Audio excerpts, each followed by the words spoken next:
자, 우리 둘이 예배 드리는 거 어색하거나 불편하지 않지? 그래. 아까도 기도했지만 우리 하나님께는 여기 1,000명이 모여 있다고 더 하나님이 기뻐하시고 뭐 1명이 있다고 하나님이 덜 기뻐하시고 이런 게 아니기 때문에 우리 1,000명하고도 바꾸지 않는 우리 현성이를 하나님이 이렇게 아무도 없음에도 불구하고 예배 나온 것에 대해서 무척 기뻐하실 거라고 저는 확신합니다. 자, 제가 준비한 말씀이 있기는 있는데 현성이랑 오늘 나랑 단둘이 드리는 이 오붓한 예배 시간에 제가 준비했던 말씀보다는 이 말씀을 좀 나누는 게 더 좋을 것 같다는 생각이 듭니다. 그래서 우리 요한복음 1장 12절을 한번 찾아봅시다.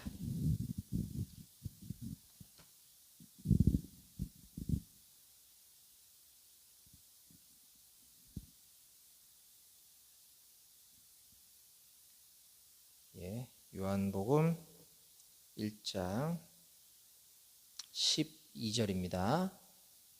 찾았으면 함께 읽어볼까요? 소리내서 시작. 영접하는 자 곧 그 이름을 믿는 자들에게는 하나님의 자녀가 되는 권세를 주셨으니. 아멘. 제가 이 말씀은 우리 예배 처음 나온 용사들하고 함께 이제 처음에 거의 시작할 때 나누는 말씀인데 사실 설교 시간에는 자주 하지는 못해요. 왜냐하면 다른 교회는 이제 예배 인원이 여럿이 있기 때문에 그런데 이제 우리처럼 우리 군교육대 여기 한 번 예배 드리고 가는 친구들로 구성되어 있거나 또 우리 현성이처럼 처음 이제 여기 와서 예배 드리는 용사하고 저하고 뭐 이렇게 오붓하게 예배 드릴 때는 제가 이거를 자주 나누곤 합니다. 오늘 말씀의 제목이 나를 향한 하나님의 사랑과 계획이라는 거예요. 이 세상에 살아가는 모든 사람들은 삶을 살아가면서 인생의 행복과 삶의 만족을 찾고 있습니다.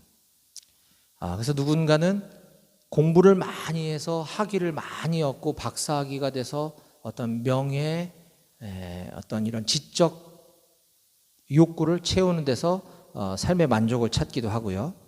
또 어떤 사람은 돈을 많이 벌어서 이 땅에서 부유하게 삶으로 인한 어떤 행복을 추구하기도 합니다. 그런데 참된 행복과 삶의 만족을 얻는 완전한 삶의 만족을 얻는 유일한 길이 하나밖에 없는데 그게 성경은 하나님의 계획을 알고 따르는 길이다라고 가르쳐주고 있습니다.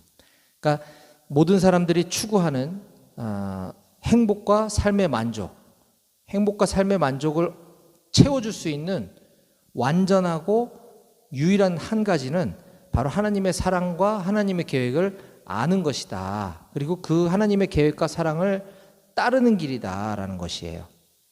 자, 그것이 무엇인지에 대해서 제가 오늘 영적인 원리 4가지를 우리 현성이에게 가장 이해하기 쉽게 설명해 주려고 합니다. 한번 같이 따라해 볼까요? 자연계의 자연 법칙이 있듯이 하나님과 사람 사이에도 영적인 원리가 있습니다.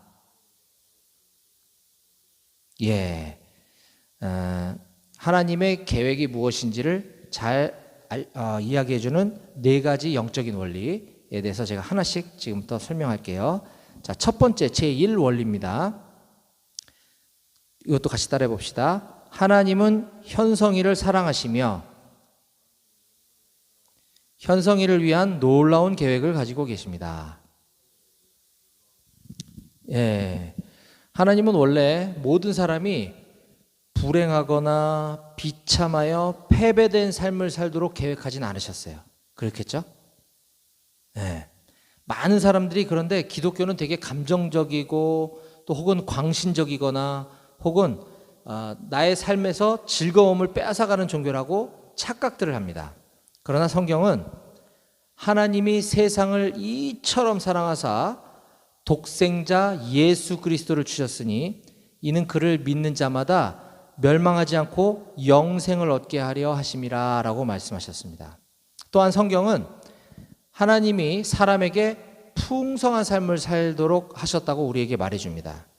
그 삶이란 되게 알차고 의미 있는 삶을 말하는데, 예수 그리스도께서 말씀하시기를 내가 온 것은 양, 즉 현성이로 생명을 얻게 하고 더 풍성히 얻게 하려는 것이라고 말씀하셨습니다. 그런데 왜 많은 사람들이 이 풍성한 삶을 누리지 못하고 있을까요? 자, 두 번째 원리입니다. 제2 원리 따라해 봅시다. 사람은 죄에 빠져 하나님으로부터 떠나 있습니다. 그러므로 하나님의 사랑과 계획을 알 수 없고 또 그것을 체험할 수 없습니다. 성경은 모든 사람이 죄를 범하였음에 하나님의 영광에 이르지 못하더니 라고 했습니다. 본래 사람은 하나님과 사귀며 살도록 창조되었습니다. 그런데 사람은 자기 마음대로 살려고 했기 때문에 마침내 하나님과의 사귐은 끊어지고 말았습니다. 하나님 없이 제 마음대로 사는 사람은 적극적일 때는 하나님께 반항하게 되며 소극적일 때는 하나님에 대해서 무관심하게 되는데, 이것이 바로 성경이 말하는 죄의 증거입니다. 성경은 말하기를 로마서 6장 23절에 죄의 삭은 사망이다 라고 했습니다. 죄의 값은, 죄의 결과는 사망이라는 거죠. 여기서 사망이란 영적으로 하나님으로부터 떠나 있는 상태를 말합니다. 자, 깊은 계곡이 있다고 한번 머릿속에 그림을 그려봅시다. 깊은 계곡이 있어요.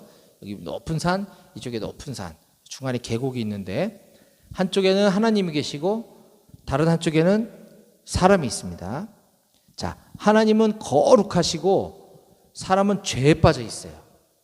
그래서 이 둘 사이에는 커다란 간격이 생긴 거죠. 사람들은 끊임없이 선행, 착한 행실, 선행이나 철학이나 어떤 종교 행위 등의 자기 힘과 노력으로 하나님께 도달하여 풍성한 삶을 누려보려고 애쓰고 있으나 이것은 전혀 불가능한 것입니다. 인류 역사상 가장 위대한 철인 중에 한 사람인 성 어거스틴은 오 하나님, 주님은 주님을 위하여 우리를 만드셨습니다. 그러므로 주님 안에서 우리의 안식처를 얻을 때까지 우리의 마음은 평안을 얻지 못합니다 라고 말했습니다. 또한 위대한 물리학자이며 철학자인 파스칼은 모든 사람의 마음속에는 하나님이 만드신 하나의 공백이 있다. 이것은 어떠한 것으로도 채워질 수 없고 오직 예수 그리스도를 통해 하나님에 의해서만 채워질 수 있다고 말했습니다. 이처럼 하나님과 사람 사이에 죄로 말미암아 생긴 커다란 간격을 이어주는 유일한 길을 제3원리에서 설명해 주고 있습니다. 자, 제3원리 따라해 봅시다. 예수 그리스도만이 사람의 죄를 해결할 수 있는 하나님의 유일한 길입니다. 현성이는 그를 통하여 현성이에 대한 하나님의 사랑과 계획을 알게 되며 또 그것을 체험하게 됩니다. 로마서 5장 8절에 우리가 아직 죄인 되었을 때에 그리스도께서 우리를 위하여 죽으심으로 하나님께서 우리에게 대한 자기의 사랑을 확증하셨느니라고 했습니다. 자, 그럼 지금까지 아무도 할 수 없었던 일, 이 거룩하신 하나님과 죄에 빠진 사람 사이에 다리를 놓을 수 있는 능력을 가진 예수 그리스도, 그분이 과연 누구시냐? 예수님의 생애나 그분이 행하셨던 모든 기적들, 그리고 예수님이 하신 모든 말씀들, 또 십자가의 죽으심, 부활하시고 승천하시고 이 모든 것들은 그분이 그냥 그저 단순히 사람에 불과한 것이 아니라 어떤 사람 이상의 존재라는 것을 우리들에게 가르쳐주고 있습니다. 그래서 예수님은 이렇게 말씀하셨어요. 나와 아버지는 하나이니라. 나를 본 자는 아버지를 보았느니라. 그러니까 하나님과 예수님은 동격이라는 거죠. 예수님께서 자기 자신이 하나님이라고 말씀하신 것을 한번 생각해 보는 게 되게 의미가 있습니다. 예수님은 자기가 새로운 삶의 방향을 제시해 주는 유일한 길이다 라고 말씀해 주셨어요. 근데 참 신기하게도 예수님의 말씀이 전파된 곳마다 수많은 역사, 2000여 년 동안 역사상 예수님의 말씀이 전파된 곳마다 새로운 삶의 소망과 방향성과 어떤 목적들이 생겨서 사람들이 변화하기 시작했다는 거예요. 예수님은 그저 단순히 죽으신 것이 아니라 그는 죽음에서 다시 살아나셨습니다. 그래서 우리도 언젠가는 이 세상을 떠나지만 다시 부활할 것이라고 하는 소망을 주셨어요. 성경에서 말한 대로 그리스도께서 우리 죄를 위하여 죽으시고 장사 지낸 바 되었다가 성경대로 사흘 만에 다시 살아나사 게바에게 보이시고 후에 12제자에게와 그 후에 500여 형제에게 일시에 보이셨나니 라고 했습니다. 이처럼 예수 그리스도만이 하나님께 이르는 유일한 길입니다. 예수님께서는 말씀하시기를 내가 곧 길이요 진리요 생명이니 나로 말미암지 않고는 아버지께로 올 자가 없느니라고 하셨습니다. 하나님은 이처럼 그의 아들이신 예수 그리스도를 이 세상에 보내어 우리를 대신하여 십자가에 죽게 하심으로 우리의 죄값을 담당케 하시고 하나님과 우리 사이에 다리를 놓아주셨습니다. 자, 그런데 지금까지 얘기한 이 세 가지 원리를 이해하는 것만으로는 충분하지 않습니다. 자, 네 번째 원리가 중요한데, 자, 따라해 봅시다. 우리 각 사람은 예수 그리스도를, 같이 따라해 봅시다. 우리 각 사람은 예수 그리스도를 나의 구주, 나의 하나님으로 영접해야 합니다. 그러면 우리는 우리 각 사람에 대한 하나님의 사랑과 계획을 알게 되며 또 그것을 체험하게 됩니다. 네. 자, 각 개인은 영적으로 거듭나야지만 그리스도인이 되는 것입니다. 하나님은 영이시기 때문에 우리가 영적인 존재로 거듭나지 않는 한 하나님과의 사귐을 가질 수가 없어요. 예수 그리스도께서 우리 안에 들어오실 때야 비로소 우리는 영적인 존재가 되는 것입니다.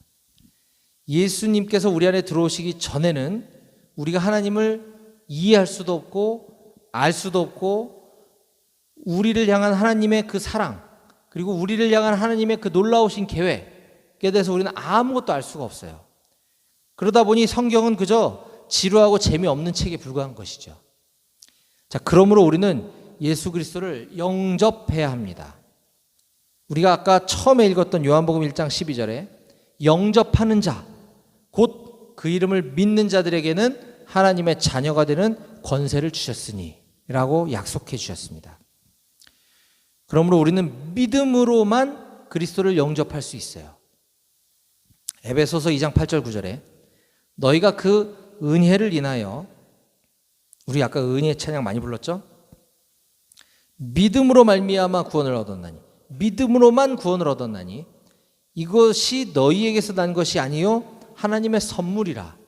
행위에서 난 것이 아니니 이는 누구든지 자랑치 못하게 함이니라고 했습니다. 그래서 우리는 각자의 초청으로 예수님을 영접할 수 있습니다. 예수 그리스도께서 말씀하시기를 요한계시록 3장 20절에 볼지어다 내가 문 밖에서 두드리노니 누구든지 내 음성을 듣고 문을 열면 내가 그에게로 들어가 그와 더불어 먹고 그는 나로 더불어 먹으리라고 약속하셨습니다. 예수 그리스도를 영접한다는 뜻은 나 중심적인 삶에서 하나님 중심적인 삶으로 바뀌는 것이며 예수님께서 내 안에 들어오셔서 내 죄를 용서하시고 그분이 원하시는 사람이 되도록 그리스도께 나를 맡기는 것입니다. 그저 예수님의 말씀에 지식적으로 동의한다든가 어떤 감정적인 흥분, 경험 이런 것만으로는 충분하지 않아요. 우리는 의지의 행위인 믿음으로 예수님을 영접하는 것입니다. 자, 두 종류의 사람이 있다고 한번 생각해 봅시다. 이 그림 가운데는 우리의 삶을 주관하는 중심이 있어요. 자, 첫 번째 그림은 내가 나의 주인인 사람입니다. 내가 나의 주인인 사람. 자, 내 인생의 왕좌에 나 자신이 앉아 있으며,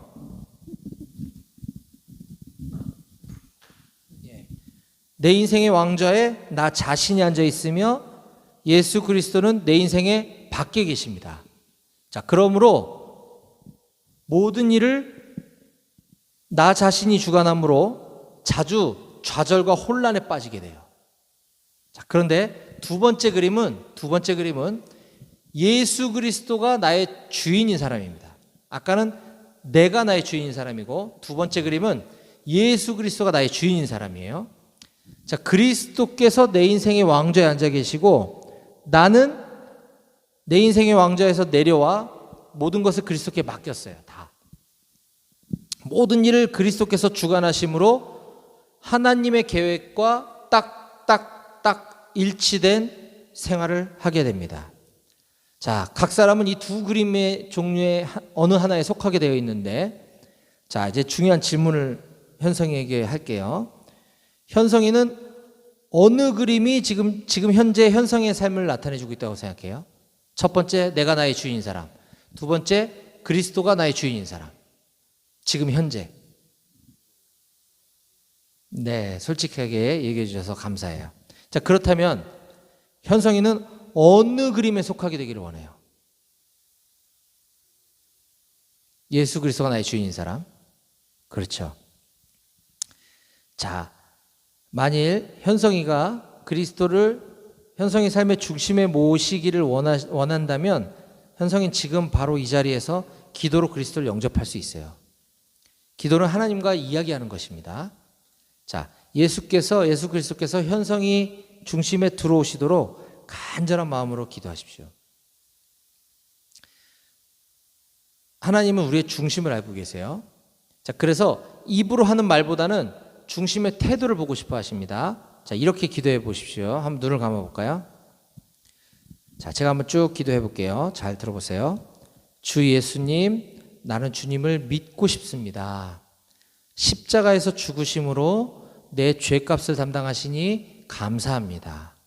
지금 나는 내 마음의 문을 열고 예수님을 나의 구주, 나의 하나님으로 영접합니다. 나의 죄를 용서하시고 영생을 주심을 감사합니다. 나를 다스려 주시고 나를 주님이 원하시는 사람으로 만들어 주옵소서. 예수님의 이름으로 기도합니다. 아멘. 자, 이 기도가 현성이 마음에 드나요? 네. 그렇다면 지금은 이제 제가 이 기도문을 읽어드렸지만 지금 이 기도를 현성이 마음 중심에서 간절한 마음으로 같이 드렸으면 좋겠어요. 그러면 예수님께서는 우리에게 약속해 주신 대로 현성이 안에 들어오실 것입니다.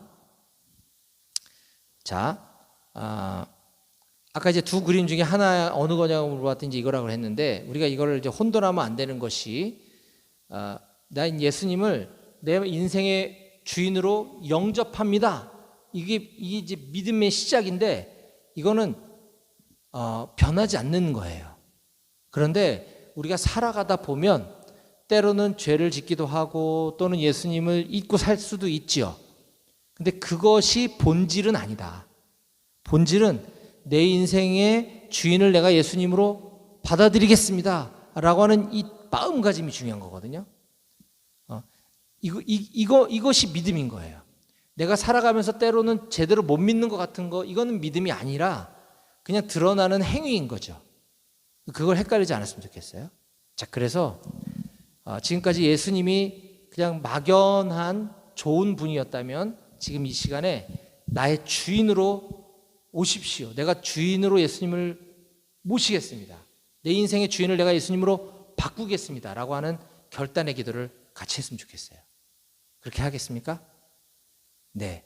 자, 그럼 우리 눈을 감고 제가 한 마디씩 끊어서 기도할 테니까 소리내서 아까처럼 따라서 기도하겠습니다. 자, 제가 먼저 할게. 따라하세요. 주 예수님, 나는 주님을 믿고 싶습니다. 십자가에서 죽으심으로 내 죄값을 담당하시니 감사합니다. 지금 나는 내 마음의 문을 열고 예수님을 나의 구주, 나의 하나님으로 영접합니다. 나의 죄를 용서하시고 영생을 주심을 감사합니다. 나를 다스려 주시고 나를 주님이 원하시는 사람으로 만들어 주옵소서. 예수님의 이름으로 기도합니다. 아멘. 네.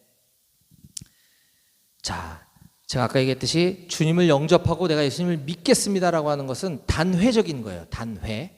매번 그렇게 할 필요는 없는 거예요. 그럼 내가 예수님을 믿었으면 이제 확신이 있어야 되는 거예요. 제가 물어볼게요. 현성이는 만약에 오늘 이 세상을 떠난다면 하나님 나라에 들어갈 확신이 있어요? 그렇죠. 그러면 하나님께서 현성아, 내가 너를 나의 나라에 들어오게 해야 될 이유가 무엇이냐라고 물어본다면 뭐라고 대답하시겠어요? 그렇죠. 예수님이 나의 주인이고 나는 예수님이 나의 주인이라는 사실을 믿습니다. 이게 중요한 거예요. 그런데 야, 너 뭐 예배도 빠진 적도 있고 뭐 한 적 있었잖니? 뭐 하나님 그렇게 물어보지는 않으실 거야. 그러나 그것은 죄송합니다. 제가 그때는 그런 적이 있었지만 저는 주님을 믿습니다. 믿음이 핵심이고 본질인 거예요. 이 드러나는 행위는 본질이 아니다. 이거는 우린 늘 연약하기 때문에 쓰러지고 넘어질 수 있는 거예요. 그것 때문에 천국을 못 가거나 구원을 못 받는 건 아닌 거예요. 아시겠어요? 네, 이걸 헷갈리면 안 돼요.